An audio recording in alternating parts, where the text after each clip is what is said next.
Hello and welcome everyone to Starbase Expanded, episode number 26. We're looking forward to a good one today. We've got a lot of things to go over. We had 2 flyovers this past week, so we've got a lot of stuff to do, and I know that we had a lot of stuff go on this weekend as well, so it's probably going to be a pretty jam-packed show. So tonight we have Alex with us. Hello, Alex. Hello, all. And we got Event Dudes as well. Good day. And Jake's here in the background. Hey everyone, yeah, I'm not sure how long I'm actually going to be around for, but yeah, hi. And we got Indy Star doing questions and donations. And we seem to have a few if you want to go ahead and get those, Indy. Sure, we have a bunch of donations actually because we have some very generous people in chat. Yazada donated $5 and says a small step towards Mauricio's goal. Space Watcher came in with $10 and says for the team, thanks for all you do. And Joe in Space donated $10, says thanks for the great streams and information. You guys rock as always. We have some amazing people in chat. Thank you guys so much for your donations. Absolutely. We really, really appreciate it. So I figured we kind of get started over in the village this week. I wanted to start with an overview just so we can show a few of the things that we don't really tend to zoom into as much. But we do have a lot of construction going on, as you guys can see. There are many houses under construction. These couple in the back, one here, couple more here, and they are getting this lot prepared as well. So a lot of stuff still going up. Even though the village seems to be kind of packed, it tends to just keep growing. We also had some movement over in this area, which we think might be a recreational area at this point. We'll go into that a little bit closer here soon. And we had some work on Starship Park as well. So yeah, a lot to go over just in the village alone.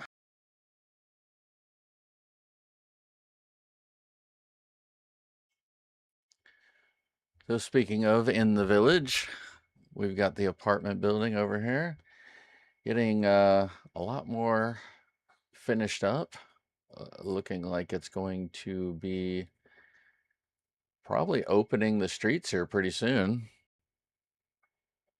And it looks like we've kind of gotten rid of a lot of the stuff in this back area, just a little bit more cleaning up to do. They've really finished off the sidewalks and entryways, a little bit of scaffolding there going on still, but as we go around the side, you can see there's just a couple more parts of the sidewalk to finish up. And they've been doing a lot of work up at the front as well.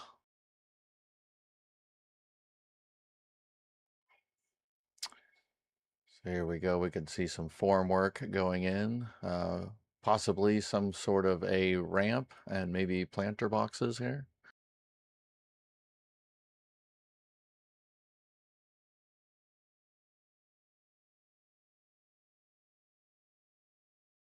And around the front, we can see that a lot of concrete and form work has been finished in. Looking like they're really outlining that main entryway.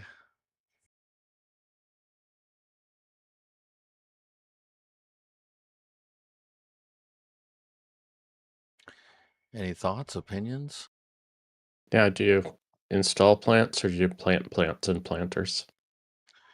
Depends on who you ask. These are the important questions that I have, so you shouldn't must ask me. know. The first picture you had a lot more people on the top garage area. Yeah, I don't remember which day each one was, but that's interesting to see that. It's a lot more finalized, I would think, if you're parking on the top and or they're just wanting the sun for some reason. Yeah, because we usually only have ever seen a couple of cars up there usually. So, yeah, I believe this is from the 23rd, and this should be from the 28th. How are our plastic plants doing on the other side? You can see they cleaned up that area from down there as well. from the flyover previous. So our plastic plants on the other side? Yeah. I mean, Still The very garage plastic. itself. They're staying nice and lush. They install grass. Yeah, it's like grass installations there next to the palm trees. I think those are shrubs, no? is that turf or ground cover?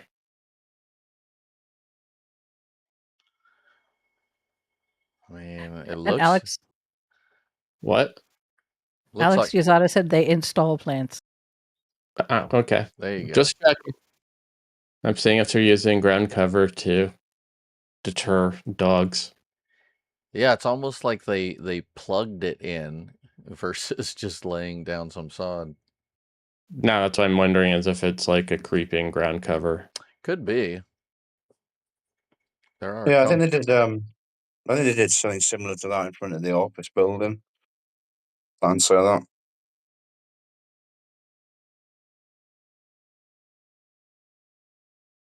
Probably not as obvious now because I think a lot of it's grown. But yeah, when they first put the plants in there, see it. Mm-hmm. Correct. Non-cut grass.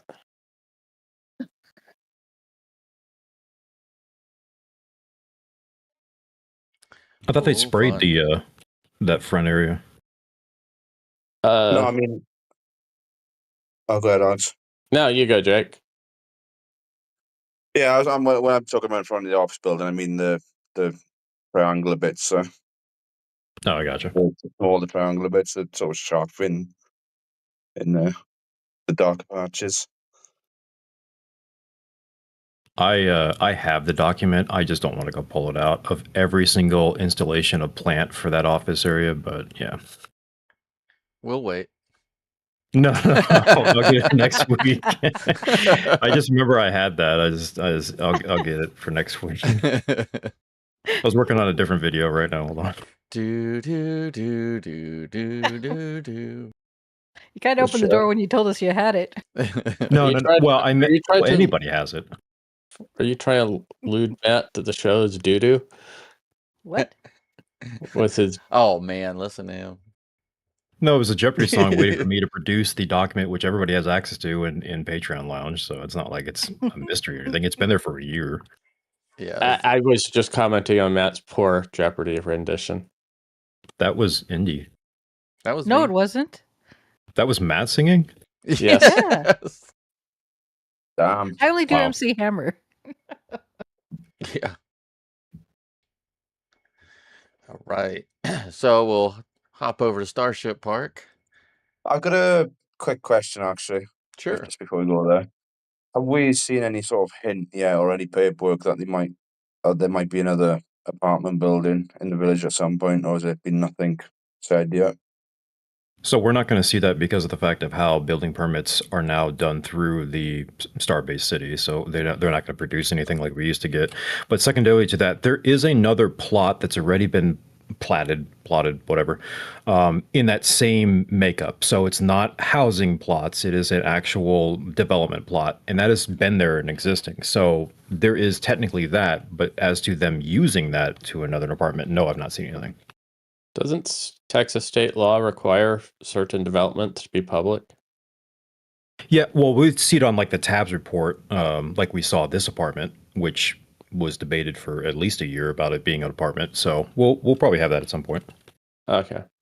I know in some smaller cities, public just means it's available. It doesn't mean it's on the internet. You can go in and get that information without having to do any extra special steps for it. So it could be public, but just not obvious. Yeah, if we wanted to do a FOIA request for Starbase for apartment buildings, I guess we could do a FOIA request for Starbase apartment buildings. They could then say, well, actually, it's proprietary, somehow, yada, yada, secure rocket facility, so we can't divulge that to you.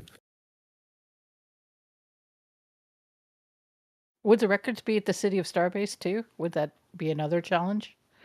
Since Starbase owns the city of Starbase? I think yes. for a legitimate public business, I don't think they can exclude you. I think there's Texas laws that stipulate these sorts of things. Yeah, I'm just saying it's not as easy as what Cameron County used to be, or is still, for that matter. It would Yeah. be a uphill battle, for sure. Yeah. I love company towns. Otherwise, we would know what this Starship Park / I saw a document call it Monument Park for one of the lien creditors on it for supplying pipes, which was interesting. But Thank goodness all those have to be, title work goes to the county. yeah, and the other thing I'd mention is that we do see the county provision of houses being declared done and ready to be moved in. So we do see that. So I saw about 5 this last week that were official, even though they were technically a month behind as how they do things. Very interesting. Yeah. The lack of transparency is irritating. It's a good guessing game. Yeah. It's a little better look at all the grass like Jake was talking about. Looks like this is the same up here, so we'll get a good look at what it's going to look like eventually.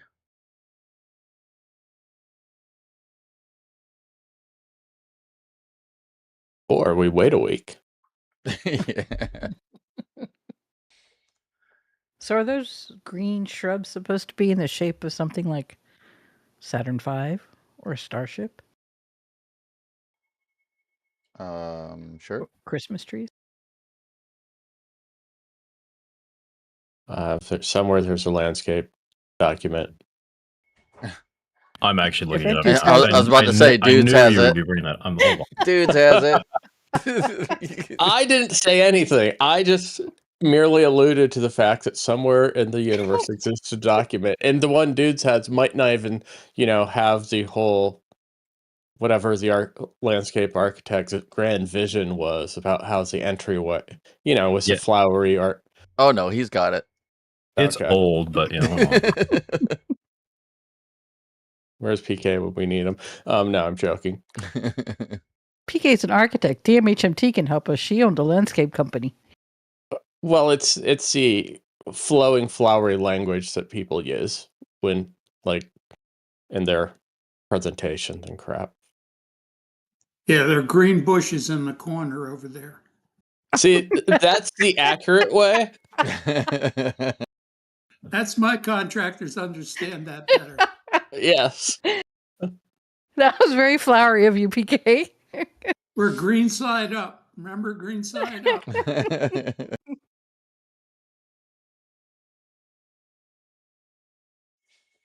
Yeah, there's been a lot of work here at Starship Park. It's hard to tell some of the stuff because they are really focusing on the main structure at the moment, but they have been doing some other work as far as finishing off the walls. This one we were still seeing worked on as of last week. This has been fully completed and finished off. The other side, it looks like they might be putting maybe an entrance over here, so that way people who live in the village can access inside the park. And then there's a door here, so maybe they can use either entrance, just not sure yet. Oh, come on, one could be just for trash. Fire exit from underneath. Yeah. Pesky egress laws. Never heard of them. So they've been doing a lot of filling in, so that way they can put the stairs in. Looks like they might have like a set of stairs and then a slight flat area and then a few more stairs up. Kind of seems that way. Let's see if we can see it better from the other side. Nope, that was from the few days prior. Yeah, you can see it a little bit here. So it kind of goes up and then flattens out for a minute and then goes back up again.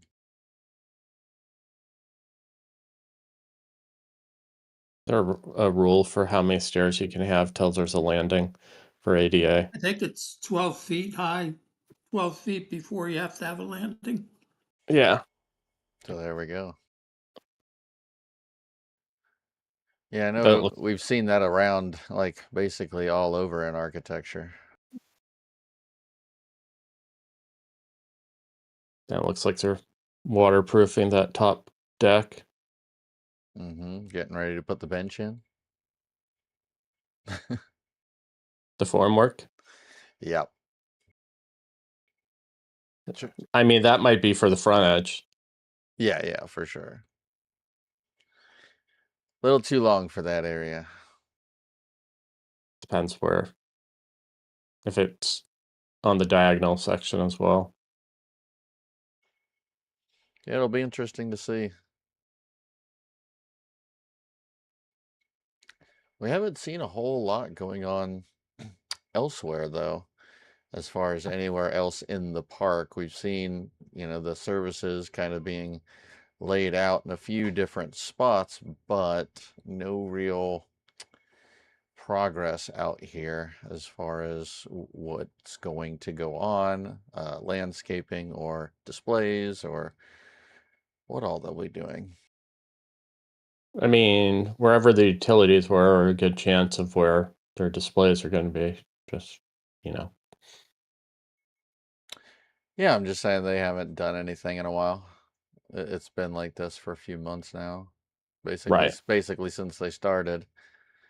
I thought maybe they would start outlining things, kind of like they did in here. Maybe they'd outline these sections or something, but probably just leaving it open for now for construction vehicles and everything, make it a little bit easier.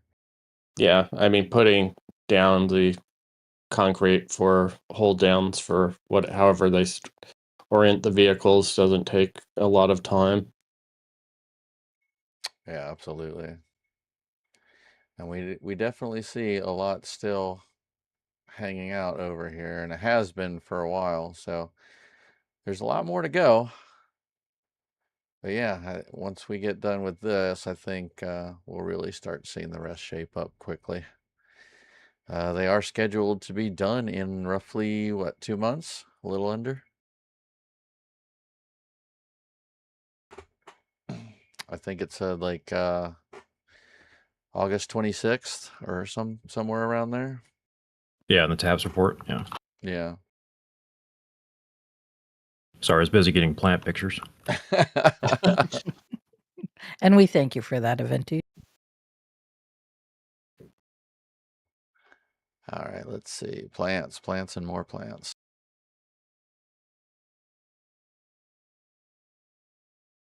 Yeah, this is back from when Novus Prime was still an issue.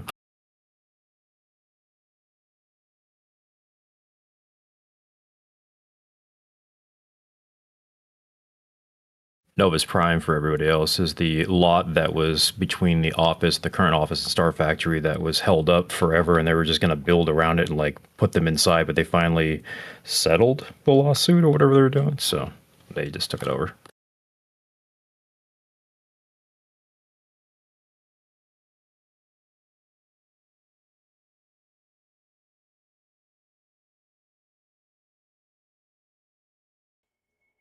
All right. Sounds like getting plant pictures. Sounds like a movie plot. Squirrel. The Novus Prime? Up. Wasn't the developer wanted to get the... Oh, yeah. Yeah. Well, it's similar to that other corner lot, but they have kind of street access, so it's really not that blocked in. Well, that one, SpaceX didn't have a claim to it. Right, I just meant the enclosing of the area sort of situation. So to answer people's questions, there is triangles there. I'd have to dig deeper into these I just really quickly threw this out there.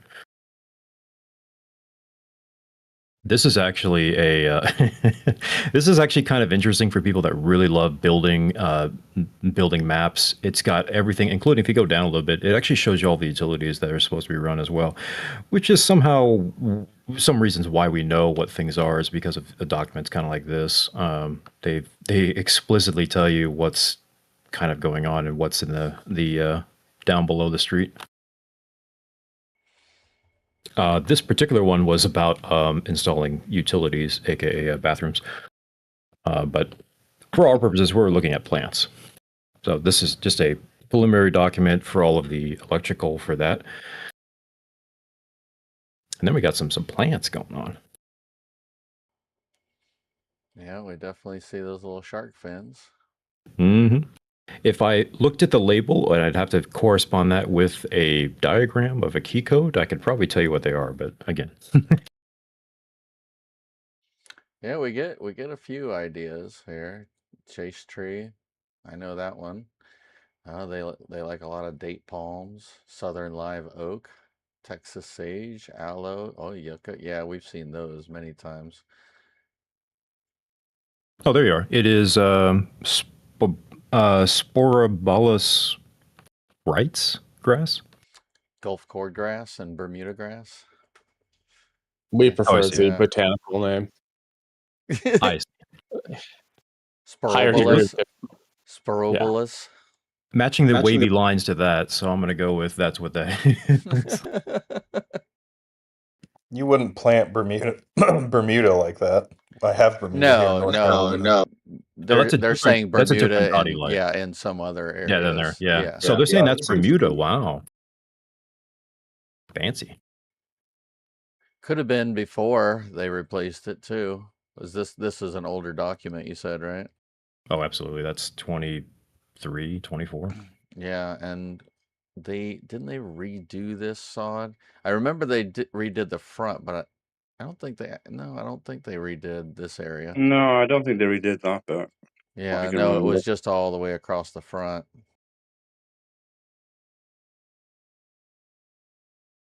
And how to install trees 101.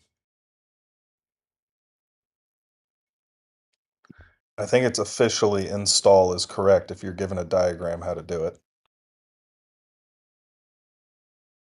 rather than just tribal knowledge. I mean, do you want to see the page above this with all of the install instructions? I wouldn't hate Indeed. it. Make sure you are at this height to run it over with your vehicle. With your Porsche. Yeah, exactly. What Hey, a you think what they a would have car a to Cybertruck. use. Yeah. Interesting. So you know you have bougie architects. Hey, it comes with a warranty. Look at that. Gotta love Woodworker that. John says gone grass. I'd say Even Waterman's wondering. Sorry, go ahead. No, you go ahead. Even Waterman's wondering what that field is across the road. The sports field, just above this. Soccer. Yep, that's a soccer field. With SpaceX right in the middle. Could be field hockey.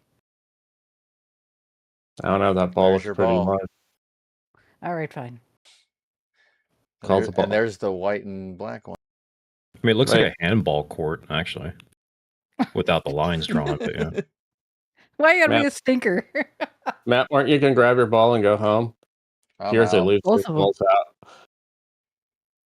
Those aren't his. Speaking of other ball courts, we've got volleyball in the back.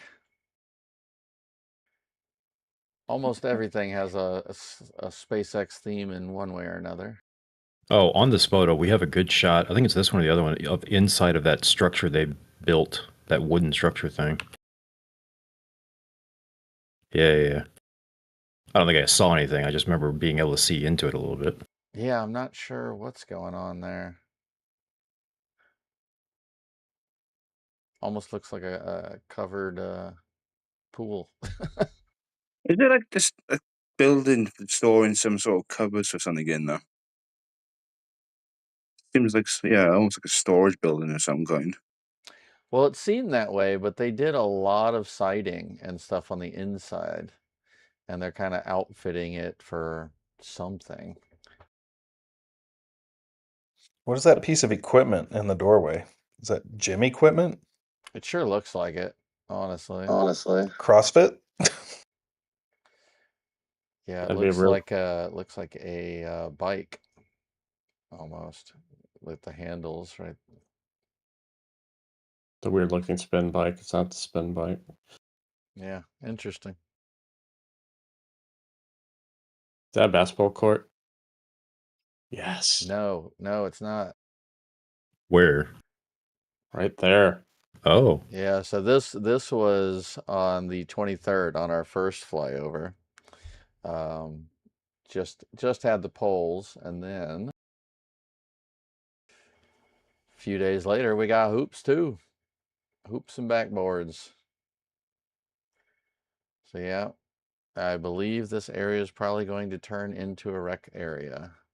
I would imagine this is going to be your basketball and maybe tennis, possibly, or tennis. Tennis? What's that new thing that people are playing these days? Yeah, tennis. Pickleball? No, pickleball. Yeah, that's the thing. They could put pickleball courts in and maybe, individual tennis courts here. Who knows? But I would highly suggest, very likely, just a rec area. Wasn't way back when this supposed to be a rec area?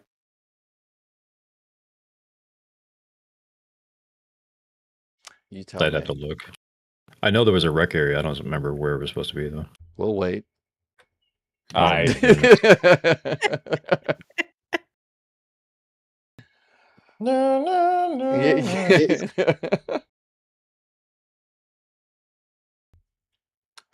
All right. Did they build a trellis around those palm trees by the pool?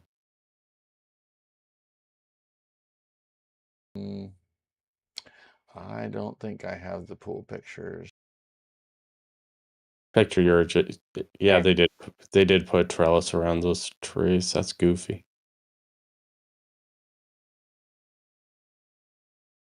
Which ones? The swimming pool. Yeah. That's as down far here. Yeah. Oh, yeah, I try not Yeah. to show people if there's people. that was Well- the rec area that I recall. It was next to the swimming pool. Now, are those the really tiny homes, or are those just storage sheds? Those are for seasonal workers. Okay. The bunkhouse. Wow.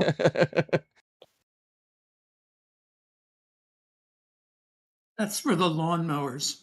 Okay. Yeah, the plastic grass really needs a lot of care and feeding. Big time. Vixie says throw in a rugby pitch, and she'll be there. And Woodworker Don says Starball. Do we have any questions so far?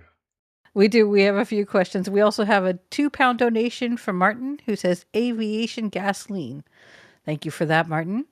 And Joe in Space, who celebrates 17 months as a member, says thanks for everything. We thank you, Joe, for joining us in chat as well as for the shows.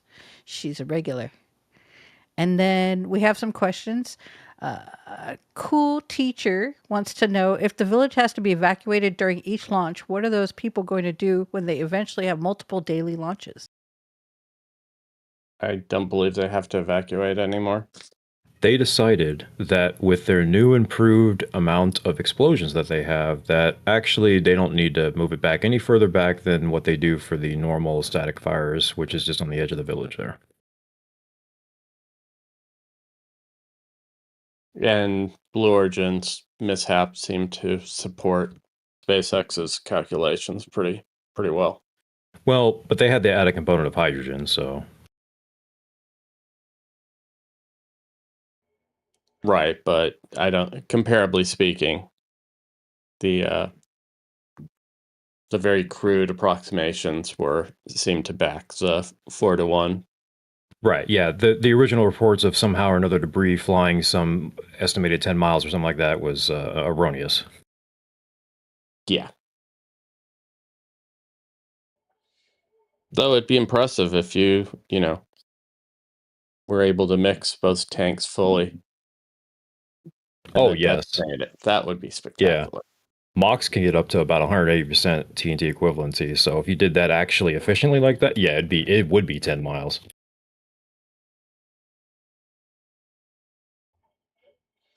I think it's like 6,000 or 8,000 meters a second frame blast front through the material. Yeah, it'd be great. We'll take it. Just what the doctor ordered. And then Nate the Great has a couple of questions about the vehicles and the testing recently. Nate's wondering, why do you think S40 went back after a single engine static fire? Right or wrong answers? What? Wait, what?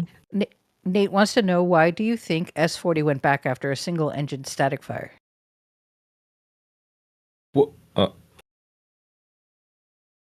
S40. Single engine static fire. Why it went back? Did it magically go back today?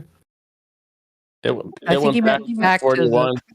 Yeah. No. Oh, He back meant to Mega the Bay. bay. Oh, I was like, did I miss an entire ship? Did they pass each other on the way through? Like, what was going on here? I like the fact that you were glitching. What the?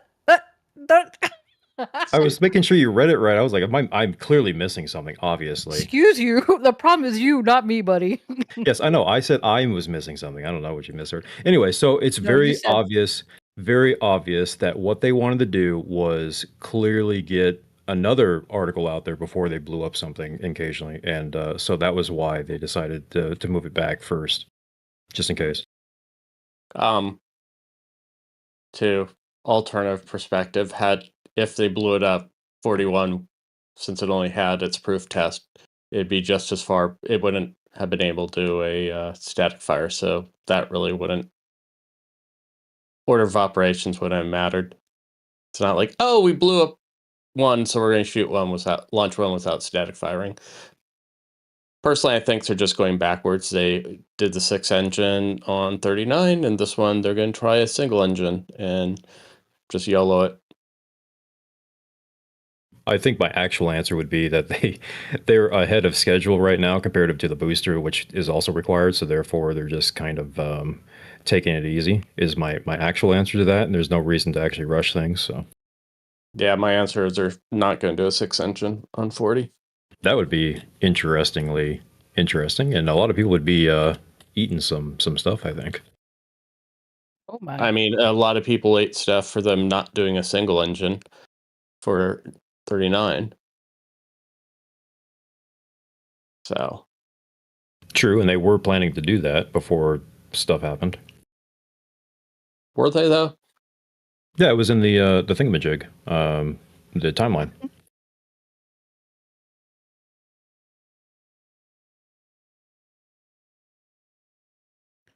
So Nate the Great has another question. He wants to know, since SpaceX has multiple vehicles fully stacked, do you think that it will be possible to launch more than once a month from Pad 2? Or do you think once a month, like what Gwen Shotwell said? Don't forget, they need to build all the vehicles for 39 for the foreseeable future. And yeah, at some point they're going to get above a monthly cadence. I'd say. Yeah, a lot rides on the idea of how long the refurbishment is going to take for a ship specifically, and then booster as a secondary concept. So if everything goes right and they catch both and they have it, it's then a question of, okay, how long before they can relaunch that, as opposed to, making a new one. I mean, personally, I think the interim you'll primarily be seeing single flight ships for a long duration. Like refurbishing ships will be a slow process at first. Yeah, with the amount of TPS tests and weird attachment points and other random vehicles they decided to put them on, including Falcon. Yeah, it seems like they're trying to tackle that one. So, yeah. Well, the nose cones seemingly switching from glue to pins is going to be an interesting swap. And we want to thank Sergeant Vash for his $5 donation. And he says, plant facts and nondescript game show waiting music for documents. Thank you. Told you we were off the rails before the show even began. That's how we do. Standards have to be maintained, Alec. Indeed. All right, so I think we will jump over to Brown Lot because we have a couple things to go over in that area. No way. Yes, way. All the way.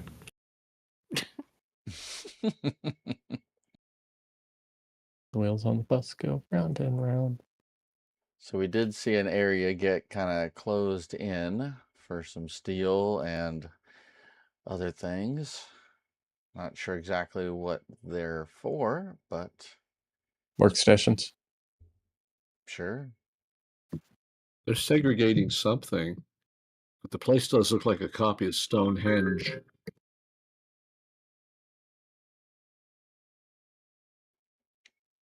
Yep, and then we've got work on the water system out front. Yeah. So we haven't really talked about this because we haven't. It's been a couple weeks, I think. But as we basically stumbled into, I think it was now 3 weeks ago when you just showed me that random picture. So this is literally what we stumbled into, which is going to be the booster pump for pushing the water up the hill for Starbase. And that was thanks to the SSG getting the TCEQ document, which was not on their website, by the way. It was just a emergency document they decided to post on a wooden board, as they do. So we now have all of that. We now have the idea that that's just a tank. It's going to be a collection tank, which is then going to be the reservoir that they're going to push up for Starbase. And I think it's kind of just clearly evident now by all of the construction they have of what that is and what they're going to be doing. The only thing I had a question of is, I guess they did underground pipes to it already, because it seems like we're looking at the long shots and we could see kind of the dirt taken up on some of the side lots, but not all of them. So they must have done some underground work on that. Looks like a directional drill right there by the barriers. Oh, that's interesting. Oh. So the thing is, they have to tie it into BPUB, the Brownsville Public Water System. So I'm kind of curious if they're going to do that at some point. And if that's what's going on there, that's interesting. We just now seeing that. Yeah, it looks like they got a lot going on down the side here.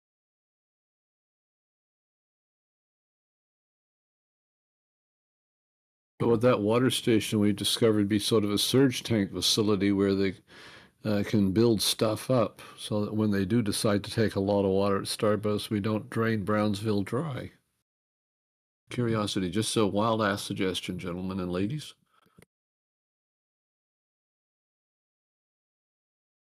Traditionally, that's what they have in most water distribution systems, and since there is a storage tanks there, it would kind of point to that.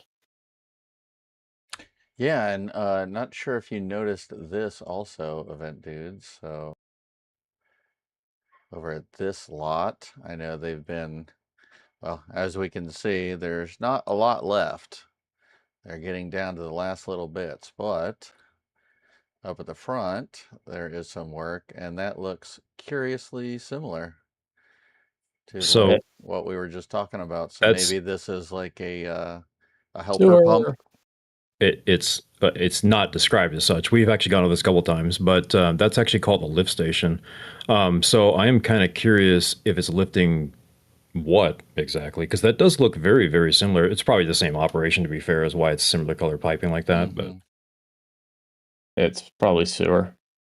That's what I was thinking. It's stormwater, sewer, whatever, because there is wetlands all over the place there. So as I recall, yeah, in a very high water table. I was curious of why they were doing that, because that tells me they're actually invested in that land as opposed to it just being what it seems to be just a storage lot. So that's interesting to me. I mean, they might want to be putting an actual sewer system and then pump the black water out of Starbase as well. That would be a project. That would make sense. They would just City of Starbase would just have to pay fees to the City of Brownsville to process it, and I'm sure City of Brownsville would love the income. You can just barely see it here, but it looks like that might be part of the work also. Is this Tuesday or No, this is the 26th, 27th, whatever day it was. Okay, so that must have been, I think that's new from then. Or unless I probably missed it on the other day. But... There we go. Yeah, we can see a horizontal drill right in there. Oh, there you go.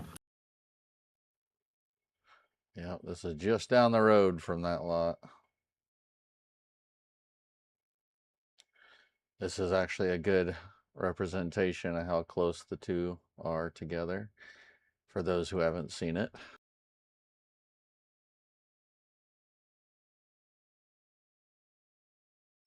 So yeah, we got one way and one going the other way. And then the work here, and then you got the other one. So it looks like that might be one connecting. Maybe that's the one that they put in, and then now going off to the next one. Oh, you remember when you were joking about Mauricio's favorite lunch spot or whatever? Is there one down there, I wonder? I don't think I saw one in there. Okay. It shouldn't. It should be El Jordan water supply, so it should turn the corner up the street. I'm kind of curious, but yeah, I'll have to look more on that. Let me get that picture real quick. Well, I can discuss other things on that picture anyways. Yeah, 1 second, and I'll put it in.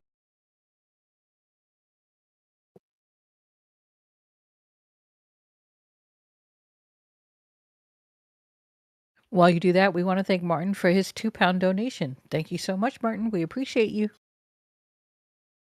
There we go. Yeah, here we go. So this is going to be your, if for anybody's going out to Starbase, this is going to be like your kind of last stop before, last areas to stop at a McDonald's or a gas station or whatever else before you go out there. If you're coming from this direction, if you're coming from the port, there's a couple places before you turn across the channel, but trying to look, see if there's anything bare. Yeah, subway. If there's anything bare about areas there. Oh, there's fireworks. That's the other thing I saw in there.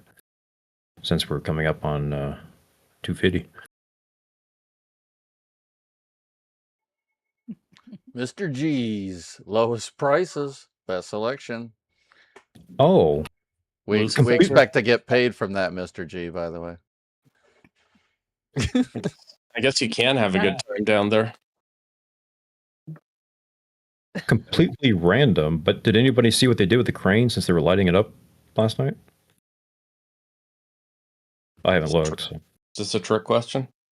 No, they had three spotlights on the LR11K, the rented Buckner last night. I was curious if we saw anything. Anyways, I'm sure it's for some display. They've always done some fireworks stuff out there, so I was kind of curious. But anyhow, this is the corner lot, the last lot before you go to Brownsville that you would actually be getting commodities or bathrooms or whatever else up until maybe, hopefully, they do Starship Park have something like that. But I don't see any works on the side there. I mean, it looks like there was some right through here. Yeah, I wonder if they're done or if that was something else. It's on the right side, at least.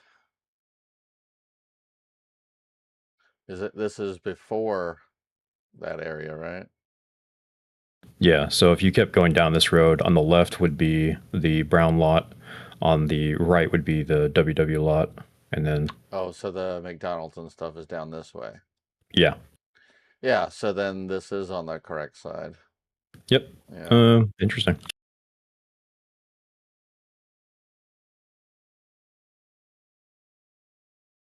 Very cool. So we should be getting pretty close. Now, I did see today, immediately after the, in fact, during, I guess, the deluge, there was already MOVAC, so we're still doing the MOVAC thing. Mm-hmm. Boy. Still a bunch of steel at the WW Steel lot.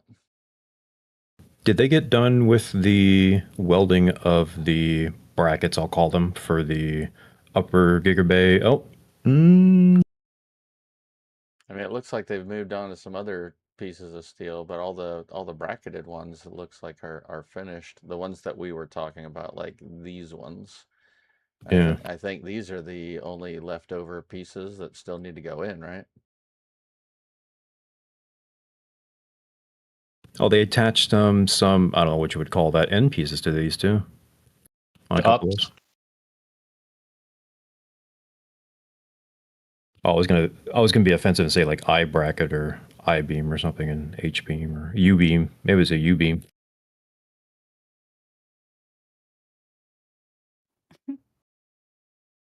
Still so much.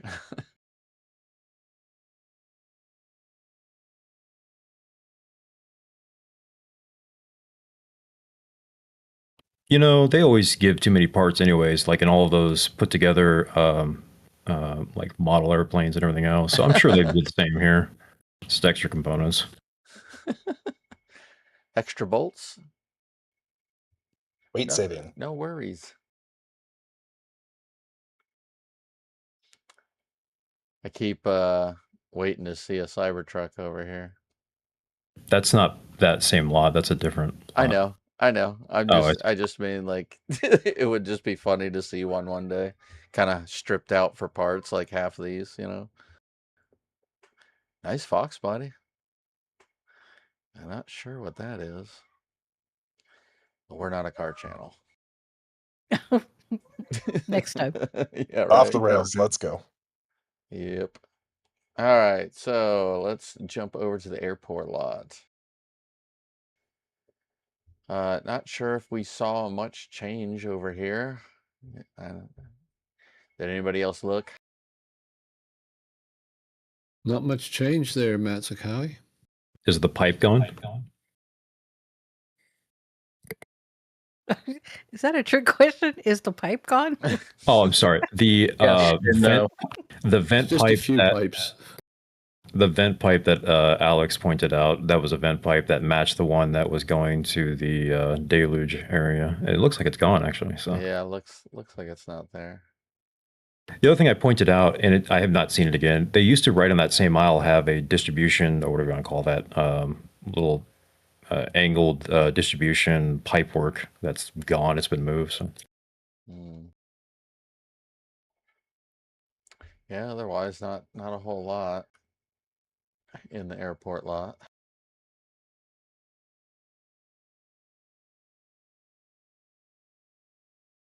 And while you look around, we also want to thank Brian Aries for his $20 contribution through PayPal.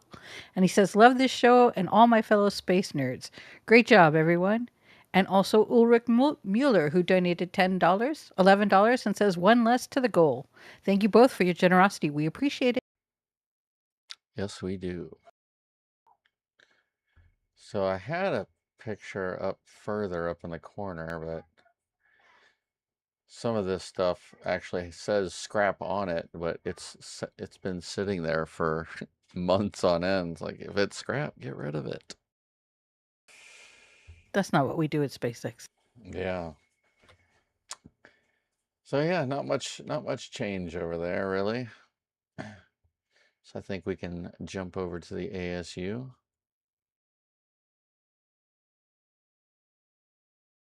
Oh, that's looking much improved. Yeah, and I believe this is from the first flyover. I think these first two are from the first flyover. Yeah, I was sort of wishing Zach had used that so that Alex could explain it. But since Alex is here now, we could go back into that if you want to zoom in a little bit. To the left on the pipework. And we're thinking that both of these, to the pipework to the left. And we're thinking both of these are water pipes, right? And then the air is going to be the bigger pipe, is that correct?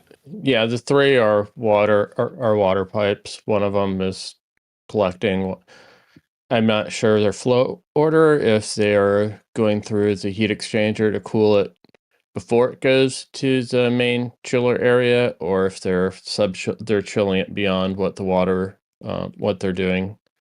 What's the chillers off to the right? You had said they're going to try nitrogen chilling. I assume they're not injecting nitrogen. This is going to be a isolated system. They'll get some of the waste liquid nitrogen or nitrogen gas, and or vapor. They'll run it through the heat exchanger, just like very similar to what they would be doing at Massey's. for the deluge area, because I mean, but yeah, they can make all the nitrogen for pressurizing all the systems here, couldn't they, Alec? They could, but we're discussing their use of waste nitrogen, and how it flows with the cool down system. I mean, they have liquid nitrogen to burn here. Well, figuratively, you can't really burn. That would be impressive. With the copious application of energy and fluorine, you'd be surprised. Anything is possible. I mean, those triple pipes. Those triple pipes we saw at Sanchez, I know everyone was thinking deluge, but could they be used here instead? The triple pipes at Sanchez are for the tanks, are for the cryogenic tanks. Okay.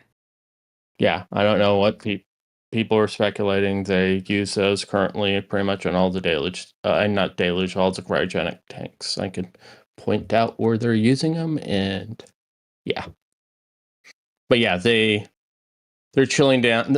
This is a smaller water loop. There's two main water loops. There's one on this one is where they're using it. I'm assuming it will also be used for I'm expecting them to be a direct contact aftercooler after the compressed air is coming out of the compressor hall.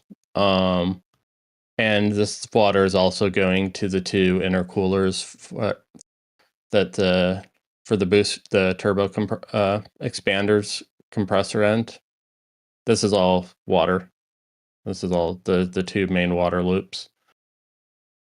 Yeah, so one specifically for the compressors on that initial gas heating through compression, and then one like you're talking about for the actual system. One for, they're doing a secondary compression stage. They're using their turbo expanders to basically expand some high pressure nitrogen, and in the process run some compressors. Little thermodynamic magic. And so that compressed air that's running through those compressors, they are running through, there's 4 intercoolers in that open frame area behind the cold boxes. Thoughts on the circles and why they're still there for the air intake? They just haven't punched the holes into the side of the building yet. Jackhammer wasn't available. Gotcha.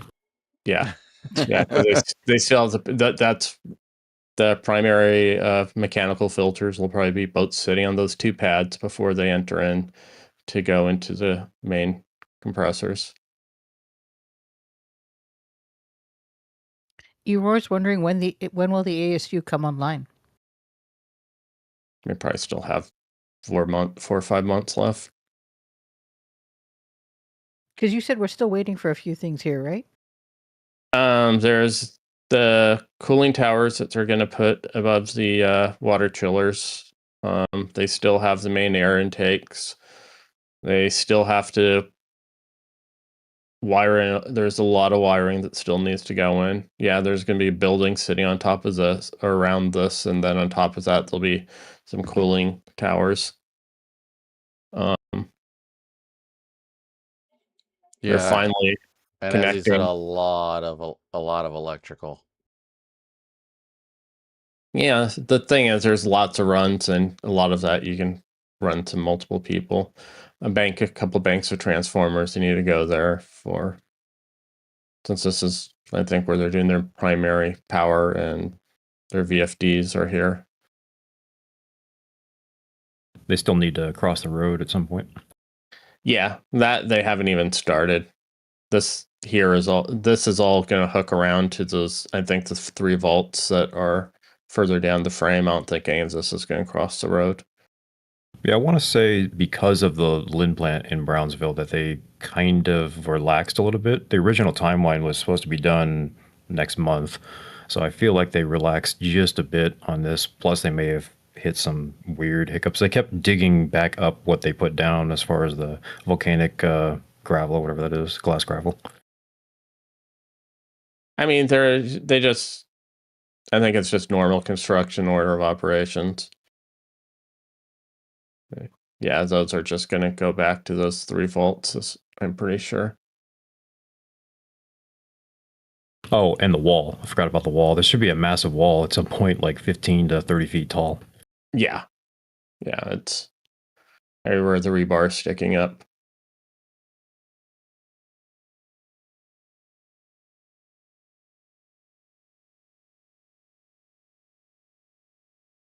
And then I'm pretty sure the other thing, which isn't quite clear, is if they're going to be collecting the crude argon or not. Yeah, you're looking for some taps in the middle, I think. Is that what you're looking for? I'm looking for crude argon they would just shove into a tank, and then they'd send a tanker here to grab it every few days and would it come off the middle of the main tower, or would it? Yeah, there's 6 lines coming out of the tower. Some of those are going to be for the site. I don't know if they're going to send the high pressure, because they could generate all of their gases, all of the nitrogen and oxygen gases here, rather than all the stuff they have under the tanks. So they could have 2 different sources. I don't know how tightly they're going to couple the 2, but if this is going to be sort of running as an independent, or it'll be integral with the system. Yeah, considering if they're trying to do even, 10x larger satellites, technically speaking, for the AI, you would need, in theory, 10x the whatever argon for that as well. Yeah. Yeah, and there's pretty much the noble gases that you could collect. Most of them, you have to take them off-site and clean them up, because I'm pretty sure it's argon they're using for propulsion they're not hitting that purity level coming out of a one of these plants. True. Yeah. Got a They question. use it for welding. Given the 2 doors we see there in the windows at the top of the screen above the white truck, do we see need for roll down blast shutters they'll pull down to protect those openings when they do have a launch? Because as we discussed a couple of weeks ago, the flame trench from Launch Complex 1 is aimed directly at this airplane. And the distance is it has a sizable distance. The energized air will probably continue above this. It won't be ground level wind coming out. Oh, I'm not worried about that, Alec. I'm more worried about the gravel, because they found some footage recently on YouTube of all the cameras that were on the far side of Hopper when we had the first launch from Launch Complex 2, and when it cleared the pad and started to lift up, and the thrust blast diffused across the whole launch surface, they got all those cameras over there got nicely blasted by small pebbles. Looked like 1/4 inch to 1/2 inch, like the whole area got sand and gravel blasted. And I can see that happening here, particularly the trench aiming this way. I'm not worried about the air blast. I'm more worried about all the gravel and crap that'll get kicked up and thrown this way. Again, these are professionals who do this for a living. I'm pretty sure that they know how to design to mitigate those types of concerns. There's also going to be as Event Dudes was commenting on, a 15 to 20 foot blast wall surrounding this entire site. There's layers of defense for keeping FOD out and away from the structure. Oh, okay. So it's just not installed yet. Yeah, we Event Dudes just mentioned about 5 minutes ago, and we pointed out the rebar surrounding. So I don't know. Yes, there will be walls surrounding this. There will be a wall surrounding a blast wall at the end of the pad 1's flame trench. All right, thanks, Event Dudes. I missed that. I had to step away for a minute. All good.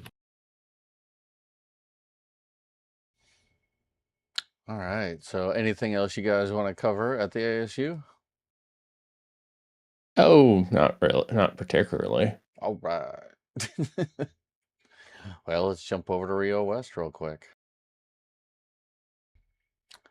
So over at Rio, the main changes that we see is what I predicted. and Event Dudes also collaborated, is that we would see an extension of Chompies, and we sure as heck do. Full extension and connection going on, bigger deck as well. So it's going to look really good once it's done, I think.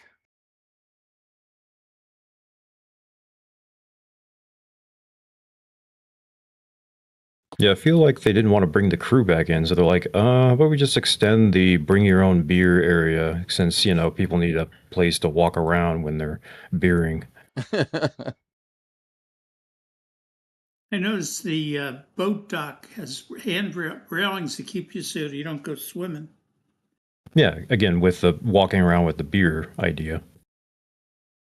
Yep. Also, I'm surprised I haven't seen it. There are one of the two crocodiles, I want to say, maybe alligators. I don't remember. Anyways, there are around there, so I'm kind of curious the people that are living there, if we got some protection, like fences and stuff. So they do have gators there, Event Dudes? Gators, there we go. Yep. They do. They're native to the area. That would explain the fence behind those houses you just showed. But the fences need to be a lot taller and curving outward, because the gator fences at pad 39A are 20 foot tall, and they lean away from the pad, because gators can climb over a barbed wire, a chain link fence.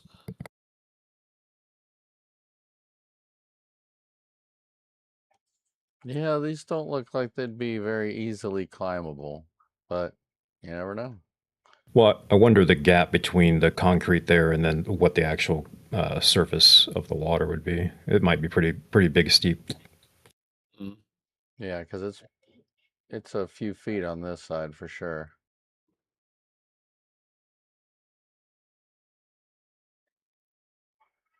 Yeah, otherwise we don't see a lot going on. They are changing up the way that the front windows and everything. It looks like they've taken out like all these windows here, and they've done a lot of work over here. So maybe they didn't like that external weird wood cladding thing, and they decided to switch it all up.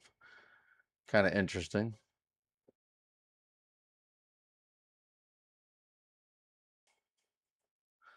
Alex, Gwen wants me to remind you that regarding the non-conforming CH4 tanks, that the experts built a lot nearer to the launch pad. I don't know if that... Non-conforming CH4 tanks, the original Lego pad? The vert tanks, I'm assuming, is what we're talking about. Since they were non-conforming, even though we don't actually have any proof of that, but okay. Yeah, that's always been my statement, is all the reasons people gave about them needing separations and everything else. Well, none of their current and subsequent methane had said. And the other thing is at the time I researched it, it looked like Texas Railroad was primarily using the same national fire code that everybody uses. So there was nothing that stood out of why. I will say I'm glad they didn't do it, since we did see a puncture in one of them, albeit that might have been mitigated by some intertank anyway. So, those were a very bad idea in the scheme of things. I think the primary issue with those is the pressure that they needed to for the pumps for their suction side. They weren't running those at atmosphere, because their current hot dog tanks are running at a couple bar, which makes it a lot easier to keep your pumps from cavitating. And meanwhile, the vertical ones, just by the amount of impeller assemblies that were replaced, seems that they were getting ripped apart by cavitation. Did I notice the water feature between the apartment buildings has been removed? No, it was never a water feature, and we don't think it's going to be. I think it might be a water. No, it's some kind of mulch basically, and it looks like they might be outfitting it with something here. I don't know if it's going to be maybe a small play area for kids or what exactly it's going to be, but they're still doing something in there. Is that a barbecue on the roof? They look like picnic tables.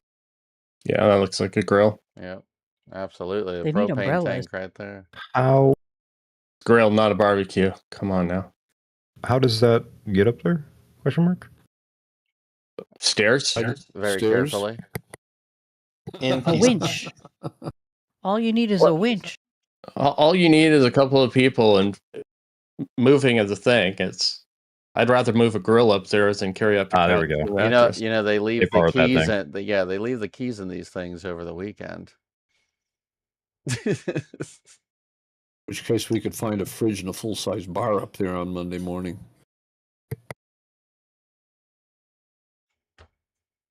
So yeah, otherwise, something I'm just now noticing is a Tesla charger at every single spot here at the apartments. Seems to be the same on the other side.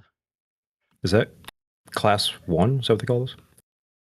Yeah, the J1772, so any EV can plug into those. Yeah, But it's not the higher amperage ones, right? No. No, you get a maximum of 8 kilowatts out of those. I got one in my garage. Well, I'd imagine these are the 240 volt version, but I think you get a little bit more than that. Yep, 240 volts will give you you get 8 kilowatts put through. You got to keep it under 32 amps. It'll be on a 50 amp circuit, which is how mine got wired up. There we can see some of the window panels and frames. So it's what it looks like. It looks like they're going to a different type of window, I guess. Wait, did the wood already get gone? Oh yeah, that's what I was saying earlier. They kind of got over the wood aspect real quick. There's still a few pieces down here, it seems, but it looks like they're working their way down there. These have all been replaced, and we've got some more ready to go in all around the edge. They found out it was hot. Yeah, exactly. Switch from double pane to triple pane. Yeah, I mean, the architect was from Northern California. Water is wet. In Canada, we don't have these problems. We don't, do we, Mats? So looking a little farther down, we are still waiting on more megapacks to come in, possibly. I got a log. I got a thunderstorm rolling in here. I got to power the house down. Sorry to bail on you guys, but lightning's making the local neighborhood interesting at my end. All right. Have a good one. Thanks a lot, Mats. Good job. Good job, Alec, and thank you, Event Dudes. Very informative. All right. So still not much going on over here. Still a little bit of landscaping work going on as far as prepping landscaping for other areas. But otherwise, still no movement in this area. I mean, we've seen these kind of things, as you can tell. These have been kind of hanging here for a while. Same with all this stuff. So, yeah, no real movement on the east side.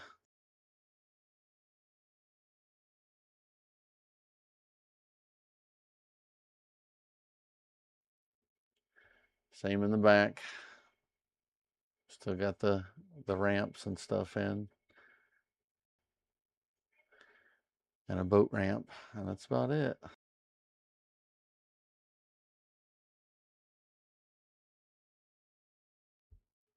And we got a quick look on the other side. So we can just barely make it out. We've got concrete down in this one. Man, that thing's going to be big.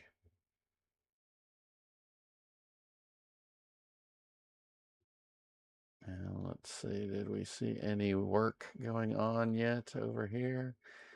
No, nothing new just yet. You go back to that picture at Real West real quick. Which one? Up at the front? The very corner edge with the fourth one. Zoom into the river again. Keep zooming. Is that a... It's a tree. Oh, dang. Okay. Thought we Yeah. spotted. It's a, it's Yeah, I know. big For a second, alligator. for a It second is. there, I had said the same thing in my head. I was like, oh no, never mind. I think that's still the sign there, though. By the way, that warns people, if I remember right. Yeah, it looks like that street sign.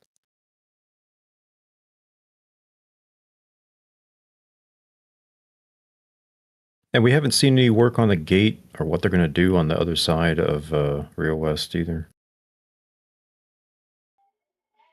I know we have caught alligators in pictures before. I just couldn't tell you exactly when. Yeah, I just thought it was happenstance that I was talking about it, that one would show up or not. But apparently not. Dope. And then we could talk about the lot next to the Ad Astra School. It's amazing that we have two now, a volleyball court and a basketball court, that we can clearly tell you what that is. And this thing has been there before that, and I still have no idea what this thing's going to be. Well, I mean, we are seeing services getting ready to go in. They're at least stacking up some conduit, so that's one thing, I guess. But yeah, very surprising they haven't gotten a little bit farther on this. Unless they just pulled people to work in other areas or something first. Is that Pipe or Matt? Yeah, it's Pipe. No, Matt's talking. Oh, wait.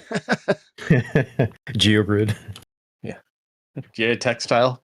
Don't know if it's a grid. Yeah, that's Hey, no rush, but I was gonna say, I don't know if it's been covered yet. I've been absent the last couple of weeks, but I was gonna have you guys take a look at. It's at Starship Park. Whenever you guys find a chance, I know we're at a different site right now, but um, sweet. All right, you already got it pulled up. So it is right. That's a perfect picture for it. Go back right there. Okay, so zoom in down a tad bit more. The gap in the concrete wall. Right there. So look at that concrete wall on the right. It's hollow. It makes me think there might be a sliding door that goes in there.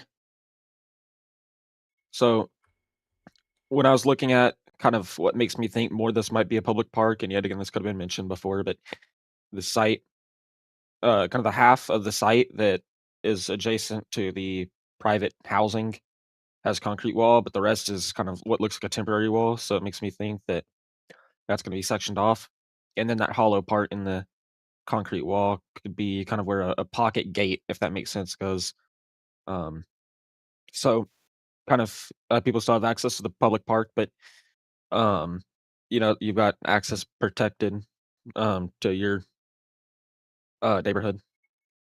Yeah, absolutely. Because we see it is gated off fully up here as far as I was saying, cars yeah. and walking. And they just finished this wall as of this week. Because in the first one, I was just thinking, I'm like, what we are the can see them chances? still actually working on that side and finishing up to plug it all in. Oh wait, can you zoom out on that picture? I want to see where that wall was, if you don't mind. Yeah, this is out. Okay. I was gonna say what? Yeah, I was gonna say, what are the chances that the concrete wall just happens? They've only made it to that gate. Makes me think that that's only as far as it's gonna go, and the fence, Yeah. otherwise will go away. I don't know why they would use concrete block to then pour it like a concrete block and then hollow out the concrete block to put a gate between them. Is that what you're trying to say? Yeah, that's what I was thinking. I mean, very well. I'm just saying, what are the chances that part next to an opening would be hollow? That section hasn't been grouted yet. You can see that the section approaching doesn't have a vertical end. It still has a stair step, and the footing hasn't been poured in that section. So more than likely, this wall hasn't been completed yet. Yeah, it looks like it's just going to have a base entrance right here. As you can see, it's kind of straight right here, straight through. So they'll probably just have a same gate, kind of like this one up here. Whoops. That's an interesting gate. All right. Sorry, guys. I didn't mean to hijack too much time of that. I just didn't know if you could point it out. You're good. That is what this show is for. Yep. I don't mind jumping around. Jump. Well, then to that point, wow. Python Propulsion Tech also was wondering about the Massey's expansion. They just wanted to find out if there's any change or if there's anything going on. I know we talked about it a few weeks back. Maybe we could recap that, dudes. Yeah, Or so Alex? there's a big change actually. They are in suit. Surprise. So the interesting thing about that suit is there's no from the Save RGV and other suitors, plaintiffs, whatever. Anyways, there's no request for a stay, meaning for whatever reason they want to revert back to the FWS not having the land swap, but for whatever reason they didn't actually request a stay, meaning please don't do the land swap. The land swap itself is already in FONSI, which through the NEPA process, that's basically the ending of it. They have determined that there is no significant impact, that there are certain requirements that SpaceX will have to do. Those are going to be something to the effect of artifacts, more or less to the historical value of it. That whole entire area that they're talking about is going to be the idea of the last shot, which was from the Civil War. There's a couple monuments for that effect. But they're required to effectively put an area to observe such a thing over towards Rio West and other things. So basically, they're done. We were kind of waiting on the titles to kind of swap, and that's what I was waiting on. But then the suit happened. So I think right now we're going to wait, and I didn't see any documents right now. They're kind of in a transitional period with that right now. So waiting for that to happen, and then we will know after that, once they've replied to that suit, and if it even stands its initial test, then we should have the land swap happen. Did they have standing? Sorry. Well, we're not even. Yeah. Oh, actually, we could probably really go off the rails here, but just in a second. So they should have standing, but we haven't even determined that. There has not been a reply. There's not. I think they were switching judges last I was checking, for reasons. There's a couple cases going on, but according to the standing argument that he was referring to, so we did have a landmark decision happen, which I thought already happened, but it is finally out there. So Texas Supreme Court did state that they are not going to be involved whatsoever in deciding anything about the beach closures, and instead they are going to punt effectively. And the effective decision was that the people that were trying to say that there was some issue with it don't have standing. So the only people that would technically have standing would be some sort of impacted tribe member or directly impacted person and or government, which is counterintuitive. Yeah. I think the case is that Save RGV or whoever put is just one of those throw it against the wall, see if we can get traction. Oh, absolutely. I don't think any of this is going anywhere. And by the way, we said the same thing with the people over in Port Isabel, that are complaining about the rocket launches and the shock waves from that damaging, I'm not sure what, but certain aspects of their property. Well, there'd be interesting physics to make that happen. I agree. But we're still waiting on all of that, just so everybody's up to date, and that's basically where we're at. But I'm expecting, as soon as they do the reply to that lawsuit, as far regarding the land exchange, that they would move forward with that. Matt, I saw you eyeballing something a second ago. I don't know if this is new for this flyover or if it's been there for a little bit, and if you guys have already covered it. But the overhang there at the staircase, that kind of curved metal frame they have. Yeah, we've seen the curve basically. Okay. Yeah. But what I was kind of looking at was all this little framework that's kind of connected here. It's kind of an interesting look. Now, where they're using to maintain the shape when they pour concrete behind it to keep it from bowing out. Yeah. I think that's just shoring. So just not sure what the technical term for it is for maintaining the shape when they pour it, but yeah, that's temporary. any major observations at this site regarding purpose or anything we think they might be doing here over the last couple of weeks?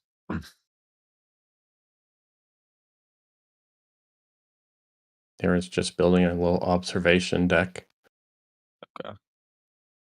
Yeah, we're still waiting for the major components of what rockets, how many rockets, what components of the rockets. We now know that, was it B-18 was being disassembled, B-17, whatever it was, over at Sanchez. It's not going to be here. But obviously there's parking, and actually we still don't know if it's going to be public or not for that effect. It seems like it could go either way.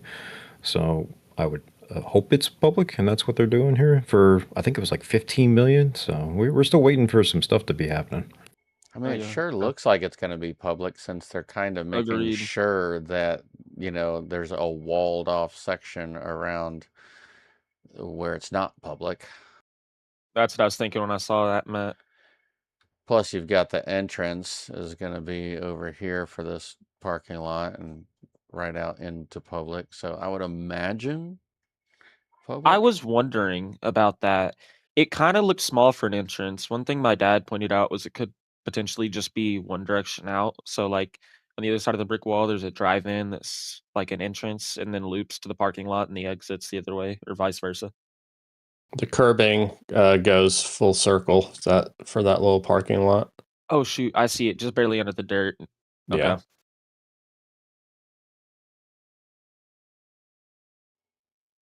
Yeah, and there won't be a lot of people like going in and out. It's not a beach, basically. So when it's full kind of thing. Yeah, I love that they're doing this, and I really hope. I don't know if you've seen evidence of it, but hopefully there'll be like restrooms and things like that. So some of the few deterrents, shall I say, that make things difficult for certain people to go down and visit are being eliminated. That's what we're kind of expecting to possibly be in here is men's and women's bathroom, and then possibly some vending machines.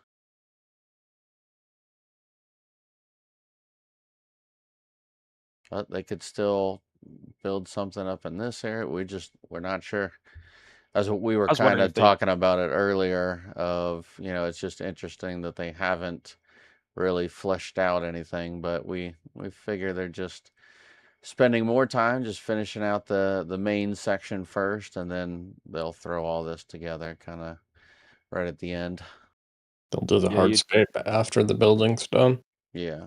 Yeah. The other thing is at the north end of this, to the top of the picture, that could be parking that would be parking also for the office space, because there is no direct parking, a lot of parking out front for that. So it could serve dual purposes. Yeah, I mean they could take a section of this and make it a parking lot, but I would imagine that's going to be what the apartment parking is for. Well, that's behind the, oh, no, it isn't. Yeah, the factory's right here. Starship Park is just up here. Let me show you. I'd imagine if that's going to be a public park, that they wouldn't just have employee parking sitting on it as well. It'd be all visitor-verified, I guess, unless it was like completely fenced off. I mean, in essence, you as the Johnny T public can access this parking garage. Now, whether you can get in or not is probably another thing, but you can definitely drive right up to the entrance. I mean, they have the VIP driveway right there for the office annex of the factory. Yeah. Yeah, I guess actually there's a bigger parking area there than I thought. Yeah, so I don't think they would need more parking, but you never do know. You guys spotted the huge collection of porta potties?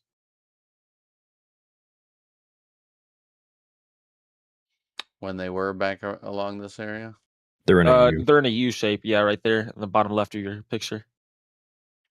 Oh, yeah. In fact, they're actually unloading in that photo, or yeah, like cleaning. The dude's truck is there. Don't need to zoom in. My truck is not there. I know. I was kidding. Oh, sorry, dudes. No, it's all good. This is a joke.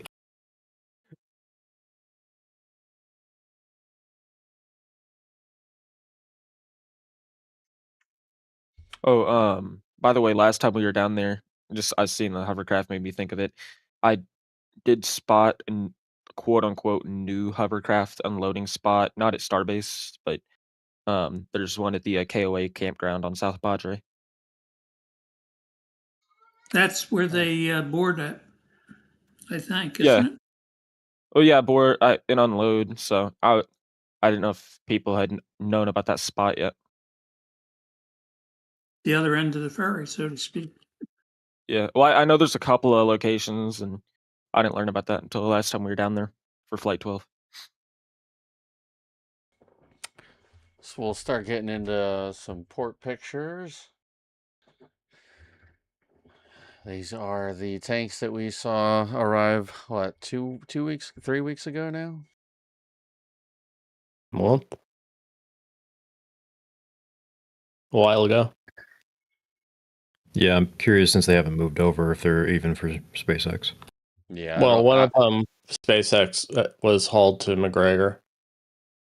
One of the 3 already, so they are probably SpaceX tanks. What's all the small ones for, you think? Just those 4, I'm pretty sure, are going to be for the deluge. The high pressure nitrogen. Oh, that's right.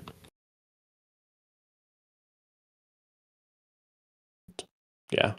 Those 2 large ones are special. They have inlets and outlets on both sides.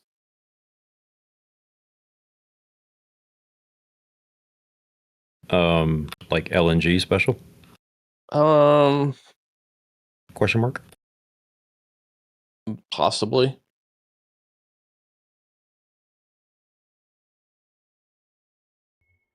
I mean, it all depends how they're going to do setups or liquefaction plant. Well, they would need something to collect a non-finished product, right? And before they get it to the actual CH4 tanks. Nah, I mean, all of that would be in their train. Okay, so this would be nothing to do with that. Although it might be over there, but it's just not necessarily. Yeah, I mean, it'd be essentially like the ASU. Their outlet out of their equivalent cold box is just going to be liquid, and then you'll run it to wherever you need it to go. They're just going to use their existing tanks as buffer tanks, as far as I would imagine. Because the ASU has no storage, as far as. Yeah, I was more curious of part of the process would maybe need a storage tank, but you're saying no, that shouldn't actually exist. It should just be liquid into their CH4 tanks. Yeah, I mean, you're going to be boiling and then condensing and boiling out different fractions. It's all just fractional distillation columns. And it's not like a ethane or propane tank or anything else like that, right? I mean, I'm assuming they're just going to flare it, because there have to be there's going to have to be a lot of paperwork if they're going to be collecting that and shipping it out. It's sort of like the whole idea is that they're going to suddenly start fracking and pulling their own natural gas and purifying it at the launch site, which is laughable for the amount of there'd be condensate. There'd be a lot of paperwork that would have to happen for that. That would all be public. Yeah, and I did look that up. I think the article was referring to the gas leases that the company has gotten around Starbase, because there was so many of them. Yeah, I mean, you might as well just buy up all the mineral rights, because then you don't have to worry about owning what's under your ground as well as your ground.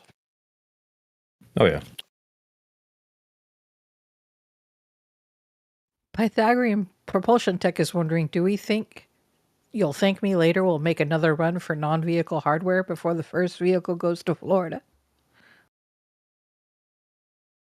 I'm pretty sure they're going to be transporting. Already they're going to be the Ridge, the Apex 437 is going to be leaving Starbase at some point. Whether they send it by barge or they truck it like they did for 39A is to be decided. I mean, I imagine they'll send it by truck. But in the environmental impacts statement for 39, they did, or 37, one of them, they did comment on there'd be like 40 barge trips for equipment on one of them, or that number, now that I say it out loud, seems like it might be a little high, but whether that included vehicles as well. But they did call out how many barge trips, and there's a sizable number that are going to be going back and forth for a while.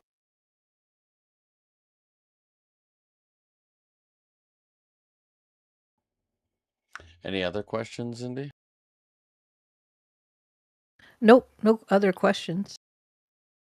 Some comments. Senti was saying that he thinks that those tanks are crinkled. They have a wrap. Yeah, they're just a wrap around. Crinkle wrap. Just air and stuff getting in.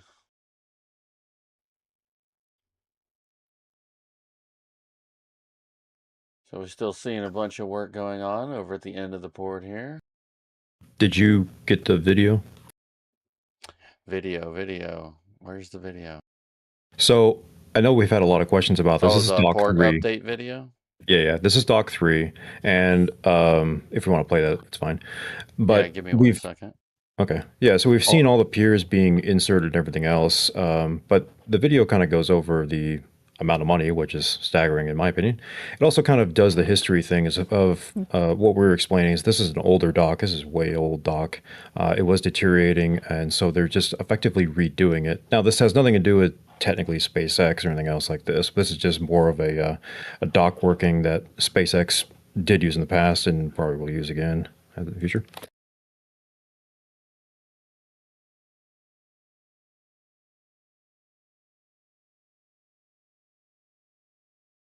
Hello, Anthony Allen. There we go.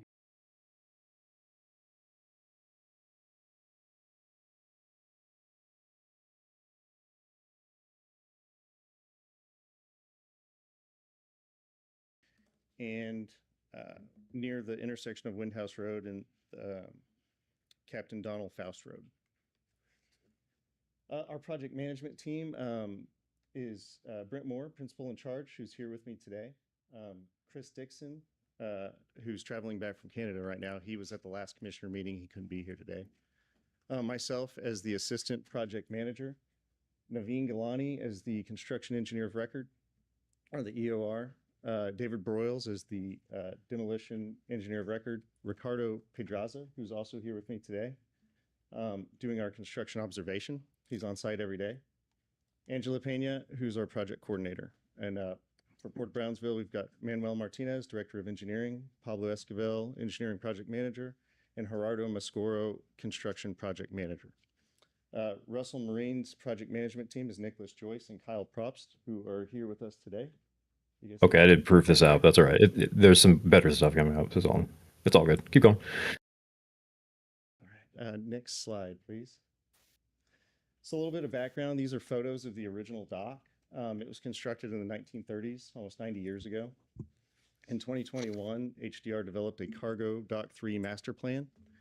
In September of 2021, HDR started design. In April of 2025, the project bid. July of 2025, the project was awarded. And in October of 2025, you can't hear it on YouTube? Construction started. From the photos, you can see the condition of the original dock, over 90 years old. You've got pilings that are crumbling, interior walls that are falling apart and falling over. So it looked like it was about time to rebuild that dock. Next slide, please.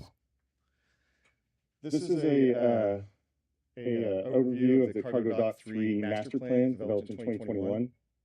And phase 1, which is what we're working on right now, is the demolition and reconstruction of the existing footprint, which is 444 feet of waterfront bulkhead. Phase 2 is the purple on either side of the red, and it will extend the dock to 706 feet for Panamax size vessels. Phase 3 is the cyan or turquoise over to the right. That's intended to function as a roll-on, roll-off dock and increase the use of the cargo dock area for the port. Next slide, please. So the construction schedule, it's a 560-day construction contract In October of 2025, a notice to proceed was issued. May of 2027 is the contractual completion date. Russell Marine's anticipated completion is April of 2027, about a month ahead of the contractual completion date. And this aerial of the pilings installed was taken last month. Next slide, please. So the original contract was $30 million. This is construction contract was $30,731,189. Change order 1 resulted in a credit to the port of $704,190, putting the current contract at $30 million, $26,999.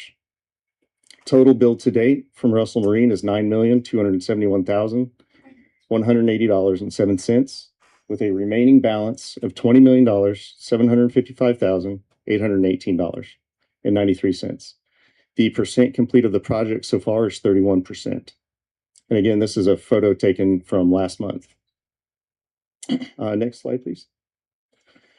So during construction, after demolition, the original dock, HDR saw an opportunity to provide the port a cost savings and began a redesign and negotiation with the contractor. Due to the existing soil conditions discovered beneath the 80-year-old structure, we were able to reduce the excavation and fill, implement additional pile jackets to maintain the service life of the dock, and this resulted in a cost savings to the port of $704,190. And that is the presentation. I'll open it up for any questions that you guys might have. Run into any other issues that you weren't foreseeing? Every construction like project with the wall. Yeah, there was a metal wall discovered underneath the original dock. Started negotiations with Russell Marine, and Russell Marine ended up taking care of that at no additional cost and removing that discovered metal sheet pile wall underneath there. Yep. Glad y'all worked that out. Yeah. It's been a fun project. We've really enjoyed it. I'm excited to be on it, and I'm excited for more projects like it. You're on schedule, you're on time, budget-wise?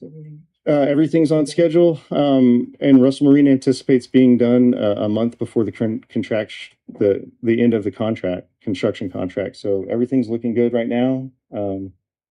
Great. I'll have another update for you guys in about 3 months, and let you know where we stand then. But yeah, as far as right now, everything's looking great. Awesome. Thank you. Thank you. Yeah. Awesome. Thank you, guys. Thank you.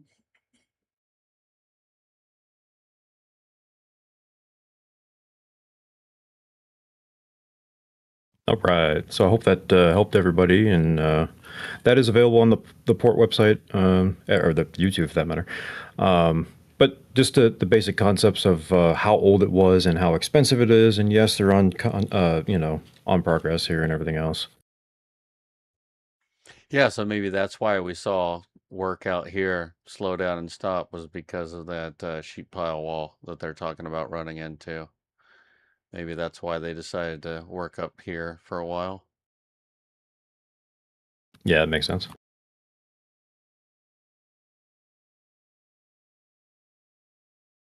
Very cool.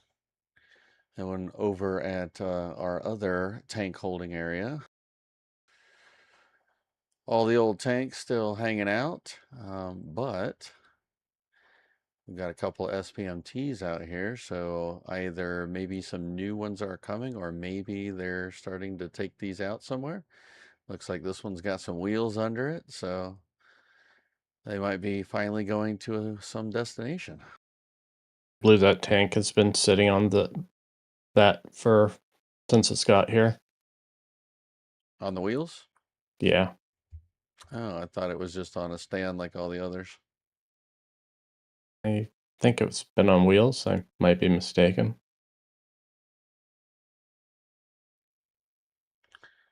Not sure. But I think the SPMTs might say something. Something's happening. I mean, there's 2 tanks, and there's 2 locations that have for them. at the launch site. So there's that. Yeah. I mean, the 2 new tanks with their shoddy wrap. Well, and as a quick reminder and update to those who don't know, we do have our next flyover scheduled for Thursday at 2:30 p.m. 2:30 Central Time. Yeah, so we'll know even more here in just a couple of days.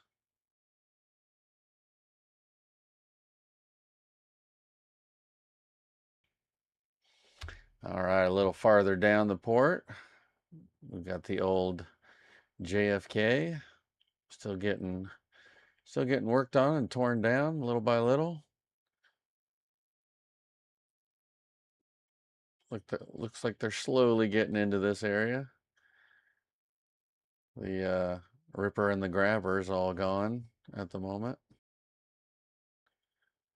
Now they just got this little guy under here cleaning up.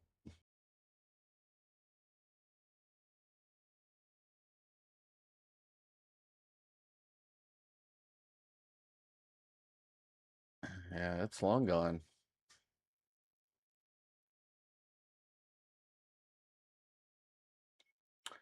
All right, now off to the RGV LNG plant.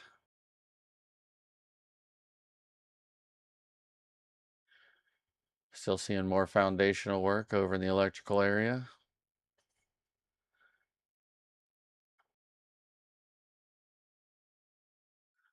Obviously, tons of work everywhere. Another building going up.